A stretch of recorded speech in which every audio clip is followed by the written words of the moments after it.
Hi hello friends, నేను మీ Anand. Welcome to Ogo hygiene solutions. Ogo hygiene solutions advanced Indo German technology videos మీరు చాలా చూస్తున్నారు. మేము టెస్టింగ్ చేసిన వీడియోస్ కూడా మీరు చూసే ఉండుంటారు. బట్ ఇదైతే మా యొక్క ఛానల్ ఎవరైతే కొత్తగా చూస్తున్నారో వాళ్ళ కోసం ఒక్కసారి మేము మా యొక్క పైపును డెమో చేసి చూపిద్దామని చెప్పి సైట్లోనే కాకినాడలో పవన్ సార్ హౌస్ చేసేటప్పుడు మేము ఇది ఎంట్రన్స్లో పైప్ అనేది ఎరెక్షన్ చేసాము. అయితే ఈ పైప్ లీకేజ్ అనేది ఎలా ఉంటుంది అనేది చాలామందికి డౌట్లు ఉంటాయి.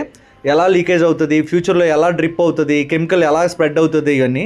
సో మీకు చూడండి ఒక్కసారి, ఇది కెమికల్ టెస్టింగ్ చేసాం మేము. దీనికి కెమికల్ టెస్టింగ్ చేసేటప్పుడు లీకేజ్ అనేది ఎలా జరుగుతుందో చూడండి ఒక్కసారి. ఓకేనా? లీకేజ్ అనేది అంత హెవీగా ఉంటుంది. యాక్చువల్గా ఇది 17 mm కాబట్టి దీనికి 100 హోల్స్ ఉంటాయండి. అలాగే 14 mm దానికంటే తక్కువది, దానికి 70 to 80 హోల్స్ ఉంటాయి. దీనికంటే పెద్దది ప్రీమియం 19 mm అండి, దానికి 150 హోల్స్ ఉంటాయి.